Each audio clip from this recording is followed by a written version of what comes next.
Balvir sir ने अपनी बड़ी बड़ी आंखों से आर्यन को घूरते हुए उससे पूछा, क्या तुम सचमुच एक लड़के हो?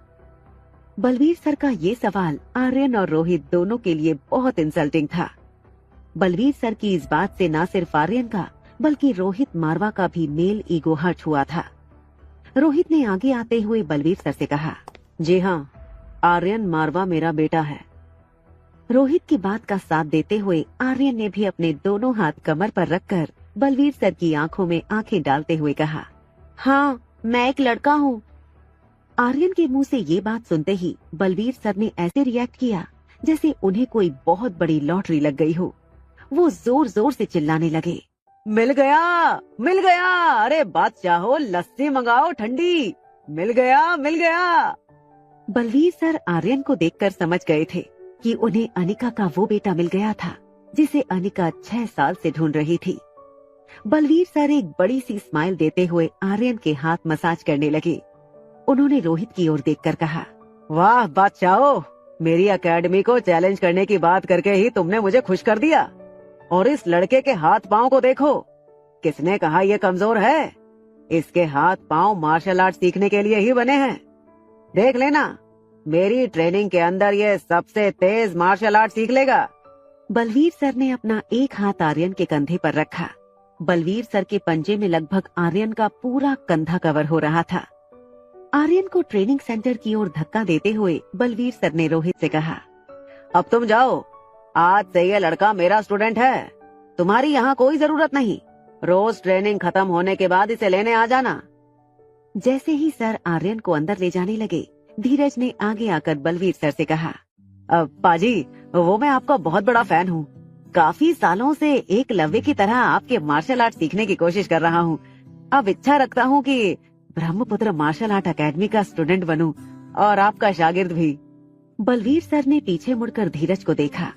उन्होंने अपनी बड़ी बड़ी आंखों से धीरज को स्कैन किया। बलवीर सर ने धीरज को ऊपर से नीचे तक देखकर कहा, तुमने सोच भी कैसे लिया कि तुम हमारी एकेडमी का हिस्सा बन सकते हो?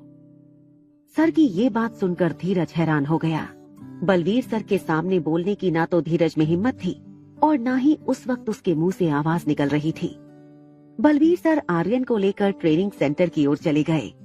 धीरज अपनी इंसल्ट बर्दाश्त नहीं कर पा रहा था जब बलवीर सर ने ट्रेनिंग सेंटर का दरवाजा बंद कर दिया। धीरज ने चिल्लाते हुए कहा, आप मुझे रिजेक्ट करके उस कमजोर मंदबुद्धि बच्चे को एडमिशन दे रहे हो। बहुत बड़ी गलती कर रहे हो आप, बहुत बड़ी गलती। रोहित ने धीरज की ओर गुस्से से देखा और कहा, इस वक्त मुझे तुम मंदबुद्धि नजर आ रहे हो। You are mentally ill. Dheeraj मारवा गुस्से की वजह से एक जगह खड़ा नहीं रह पा रहा था। अपनी दोनों टांगे हिलाते हुए धीरज ने रोहित से कहा, ठीक है, हो सकता है मैं तुम्हारे जितना इंटेलिजेंट नहीं हूँ, मगर तुम्हारे उस बेटे आर्यन जैसा मंदबुद्धि बिल्कुल नहीं हूँ। तुमने अपनी आंखों से देखा, बलवीर सर ने पहले आर्यन को एडमिशन देने से साफ मना कर दिया था। फिर अचानक पता नहीं मुझे खोपड़ी क्या खिसक गई कि उसे एडमिट कर लिया और मुझे रिजेक्ट कर दिया। मुझ में आखिर क्या कमी है? रोहित ने एकेडमी से बाहर निकलते हुए पीछे चल रहे धीरज से कहा, तुम में क्या कमी है वो तुम्हें अब तक नहीं पता। यही तुम्हारी सबसे बड़ी कमजोरी है। रोहित की बात समझ पाना धीरज के बस में नहीं था। धीरज जब तक रोहित की बात समझने की कोशिश करता, रोहित गाड़ी में बैठकर निकल चुका था। धीरज रोहित को जोर जोर से आवाज लगाते हुए गाड़ी के पीछे दौड़ने लगा।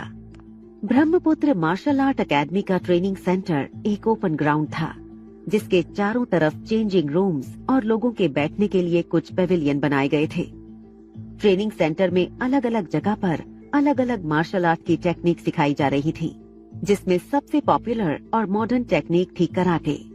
ब्रह्मपुत्र अकेडमी दिल्ली के बीचों बीच सिचुएटेड एक ट्रेनिंग ग्राउंड था। इस ग्राउंड पर कई सारे बिल्डर्स और पॉलिटिशियंस की नजर थी। अगर इस जगह पर कोई मॉल या कोई बिल्डिंग खड़ा कर दिया जाए तो करोड़ों का प्रॉफिट हो सकता था। इस ग्राउंड की वैल्यू आज के जमाने में कम से कम 80 से 90 करोड़ की थी। मगर बलवीर सर अपनी एकेडमी और अपने हुनर को लेकर बहुत पैशनेट थे। उन्होंने हमेशा से चाहा कि उनके बाद भी ये मार्शल आर्ट अकेडमी जिंदा रहे। एकेडमी की हालत इस वक्त कुछ ज्यादा अच्छी नहीं थी। एकेडमी को देखकर पता चल जाता था दीवारों को काफी मरम्मत की जरूरत थी।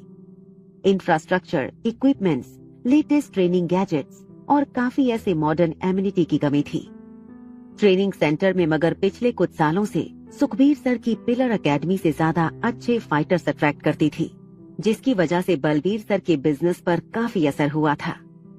बलवीर सर का स्वभाव भी इसी वजह से कुछ ज्यादा ही चिड़चिड़ा हो गया था। अब वो चाहते थे आने वाले कुछ वर्षों में वो अपनी कला और एकेडमी अपने शागिर्द के हवाले करके उसे अपना वारिस बना ले।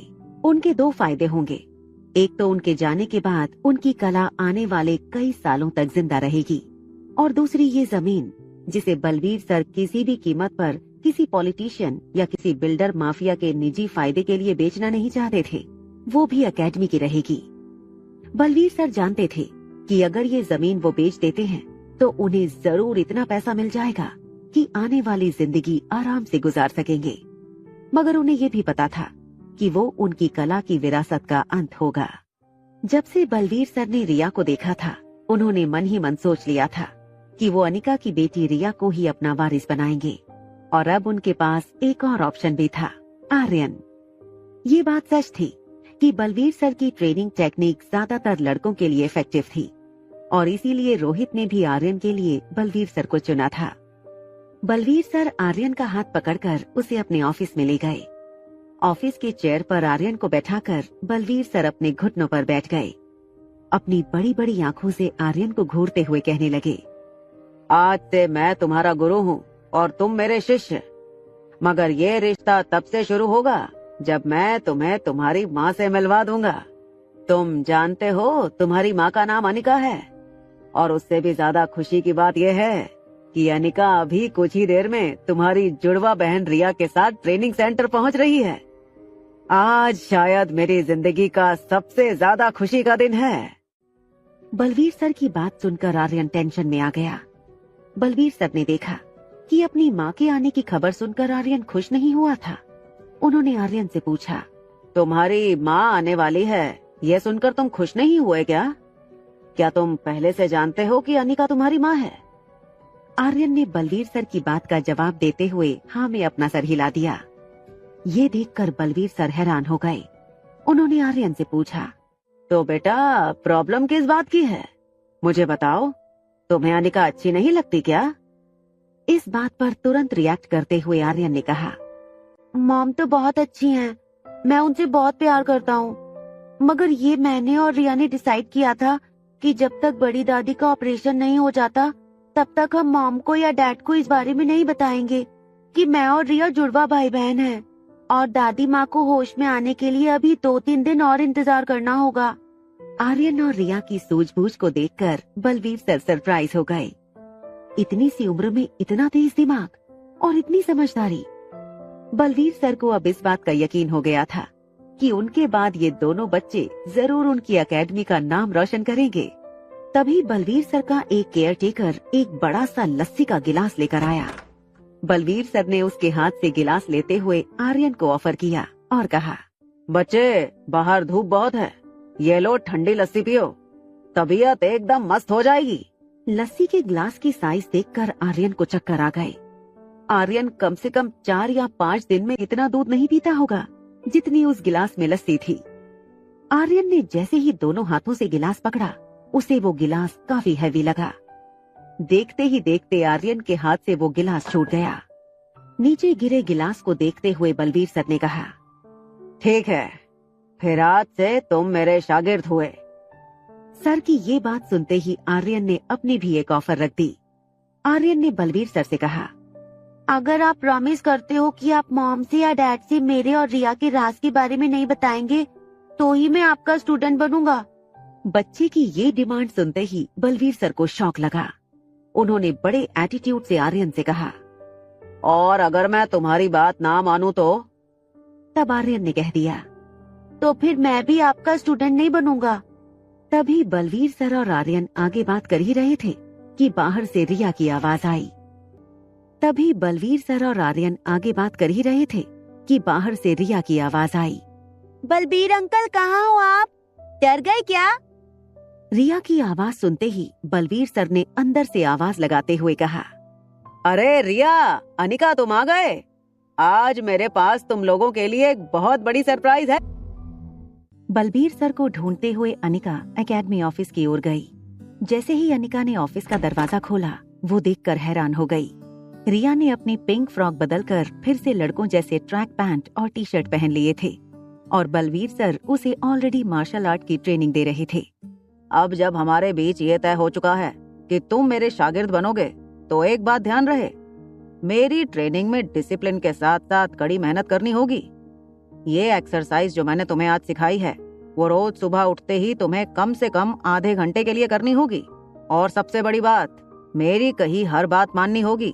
तुम्हारी माँ की तरह मत बनना आलसी। बलबीर सर के मुंह से ये बात सुनते ही आर्यन ने अपना बैलेंस खो दिया। जमीन पर गिरते ही उसकी नजर दरवाजे पर खड़ी अनिका पर पड़ी। अनिका को इस तरह देखकर आर्यन चौंक गया। अरे, बंद क्यों कर दिया?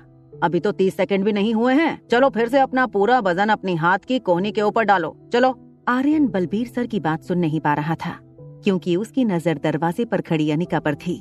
आर्यन को लगा आज उसके और रिया के राज पर से पर्दा उठकर रहेगा। आर्यन को पीछे की ओर देखते हुए बलबीर सर ने नोटिस किया। मैं तो बस तुमसे कहने ही वाला था कि मुझसे कहने की बात छोड़िए, आप पहले मुझे ये बताइए कि आपने रिया को कन्विंस कैसे किया? जरूर आपने रिया को चॉकलेट आइसक्रीम या पेस्ट्रीज की लालच दी होगी, तभी वो मान गई। क्यों रिया, क्या तुम्हें सचमुच मार्शल आर्ट सीखने में इंटरेस्ट है? हाँ मॉम, मुझे मार्शल आर्ट सीखना है। रिया बेटा, क्या तुम श्योर हो कि तुम मार्शल आर्ट ट्रेनिंग की सारी डिसिप्लिन, सारी एक्सरसाइज और पेनफुल प्रोसेस सह पाओगी? हाँ मॉम, मुझे ये हमेशा से करना था। ठीक है सर, अगर ये खुद चाहती है कि वो आपकी शिष्य बने तो आई हैव नो ऑब्जेक्शन, मगर आज मुझे कहीं जाना है। मैं इसे लेकर कल सुबह ठीक 7 बजे आ जाऊंगी। ये कहकर अनिका आर्यन को लेकर ऑफिस से बाहर निकल गई। बलबीर सर दौड़कर ऑफिस के दरवाजे तक पहुंचे। उन्हें समझ नहीं आ रहा था कि वो अनिका को कैसे रोकें। वो अनिका से ये कैसे कहते कि वो अपनी बेटी की जगह अपने बेटे को ले जा रही थी। इतने में ऑफिस के बाथरूम से रिया दौड़कर बाहर आई और उसने बलबीर सर का कुर्ता खींचते हुए उनसे पूछा, आर्यन कहाँ चला गया बलबीर सर? बलबीर सर उसे कोई जवाब देते उससे पहले रिया की फोन पर एक मैसेज आया। आर्यन ने मैसेज में लिखा था, माँ मुझे रिया समझकर अपने साथ ले जा रही हैं। पापा थोड़ी देर में आकर तुम्हें पिक करेंगे। हम कल कोई प्लान बनाकर फिर से अपनी जगह बदल लेंगे। थोड़ी देर बाद रोहित ट्रेनिंग ग्राउंड में आया। उसने देखा कि काफी लड़के अपने व्हाइट यूनिफॉर्म में खड़े हुए सेंटर में फाइट कर रहे हैं। फिर अचानक रोहित आर्यन को देखकर हैरान हो गया। ये वो देखो बलबीर सर, वो लड़का कितना पावरफुल है। उसकी बाइसेप्स तो बिल्कुल मेरे फेवरेट फिल्म के हीरो जैसी है। वहाँ अनिका आर्यन को लेकर एक फार्मेसी स्टोर में आई। स्टोर में अनिका ने कुछ हर्बल पाउडर लिए और कुछ अलग अलग केमिकल फार्मूला के दवाइयाँ सेलेक्ट की। मॉम, ये दवाइयाँ किस लिए ली हैं तुमने? तुम्हारी नानी माँ के लिए। लगभग 45 मिनट के बाद मल्होत्रा हाउस में एंटर हुई। जैसे ही अनिका और आर्यन अपनी गाड़ी से बाहर उतरे, अंजलि मामी ने अनिका के कंधे पर हाथ रखकर कहा, बेटा तुम्हारी शीला मासी तुम्हें मिलने आई हैं। तुम्हारी मासी को जैसे ही पता चला कि तुम घर आई हो, वो फौरन तुमसे मिलने चली आई। अब अचानक कितने सालों बाद आई है? पहले ही कह देती हूँ, इस लड़की से संभल कर रहो। और फिर इस लड़की की माँ ने क्या किया था हमारे साथ, सब कुछ भूल गए आप सब। शीला, तुम जो भी कह रही हो जरा सोच समझ कर कहो। तुम स्वाति की बेटी के बारे में बात कर रही हो, और ये मत भूलो अनिका और उसकी बेटी रिया हमारे परिवार का हिस्सा है। वाह मम्मी वाह, स्वाति तो सालों पहले तुम्हें पीठ दिखाकर चली गई। तब तुम्हारे साथ और मल्होत्रा खानदान के साथ मैं खड़ी थी। आज भी मल्होत्रा हाउस को किसी भी मुसीबत से निकलने के लिए किसकी जरूरत पड़ती है? मेरी, शीला की जरूरत पड़ती है, स्वाति की या उसकी बेटी की नहीं। शीला, अपनी बहन के बारे में मेहरबानी करके ऐसी बातें मत करो। क्यों ना करूं? याद है ना, इस लड़की की माँ स्वाति ने हमारे खानदान की इज्जत को किस तरह मिट्टी में मिला दिया था। अभी शीला मासी का बोलना चल ही रहा था कि अंजलि मामी अनिका और आर्यन को लेकर अंदर आईं। अंजलि मामी ने जानबूझकर खांसते हुए शीला मासी का ध्यान अपनी ओर खींचा। शीला, ये है अनिका और ये है उसकी प्यारी सी गुड़िया रिया। अंजलि मामी ने आर्यन के कंधे पर हाथ रखकर इशारा किया कि वो जाकर शीला मासी के पांव छुए। जैसे ही आर्यन ने शीला मासी के पांव छुए, उसके हाथों की मिट्टी शीला मासी के पांव पर पड़ी। She, stay away from me girl, I am not a girl. आगे की कहानी जानने के लिए देखें अगला एपिसोड।